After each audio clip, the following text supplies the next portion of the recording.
This is Kenya News Update today. Right now in Dubai, African leaders are asking one explosive question. Can the next 10 years finally be Africa's decade? But here's the twist. While they talk about the future, the present is on fire. A massacre in Nigeria, a drone attack in Congo, and a small team of US forces just deployed. This is the high-stakes reality check for a continent where 60% of the population is under 25. The promise is a golden decade. The reality is a ticking time bomb. Coming up, you'll discover the seismic gap between the summit's vision and the ground truth, and what it means for every young African watching. Meet the generation that will decide everything. They are the most connected, the most ambitious, and the most frustrated in history. Their future is the continent's only real asset. On Wednesday, a panel at the World Government Summit will try to answer if the next 10 years can work for them. But here's what nobody's talking about. The summit is happening against a backdrop of chaos that threatens to swallow that future whole. And then, something shocking happened just as leaders gathered. The death toll from gunmen in Nigeria rose to at least 160. AFC and M23 rebels claimed a drone attack on Kisangani Airport. Here's the part that will blow your mind. In direct response, Washington confirmed the deployment of a small team of US forces to Nigeria. This isn't just another news day. This is a stress test for the entire Africa's Decade thesis. Can you build a future for youth while fighting fires in the present?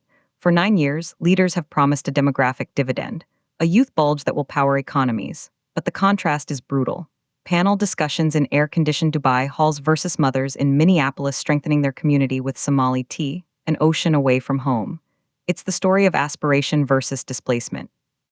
Hope versus survival. The script says educate, employ, empower. The reality on February 4, 2026 says secure, stabilize, survive. And then you have the local protests. In Lagos, the state assembly ordered a pause in Makoko demolitions after people fought back. This is the voice of the young, saying their homes matter, their communities matter, their decade cannot be built on their ruins. So what's the real plan? The summit focuses on the future. But the Ethiopian prime minister is accusing Eritrea of past atrocities. The son of Gaddafi is killed in Libya. An appeal trial for a genocidaire opens in Paris. The continent is haunted by its past while trying to sprint into its future. Here's the twist that changes everything. The single biggest force that will determine if this is Africa's decade isn't in Dubai. It's the collective will of millions of young Africans who are already building it themselves, from tech hubs in Nairobi to community centers in Minneapolis. They aren't waiting for a panel's permission. The implications are massive. If leaders at the summit get it wrong, they risk losing an entire generation. Some say this external engagement, like US forces in Nigeria, is necessary stability. Others say it's a new form of entanglement that compromises sovereignty. The controversy is real. But the unanswered question remains. With so many immediate crises from Nigeria to Congo, is there even room to build a 10-year vision? Or is the continent stuck in emergency mode? Do you think the next decade can truly work for Africa's youth, or are the current crises too deep?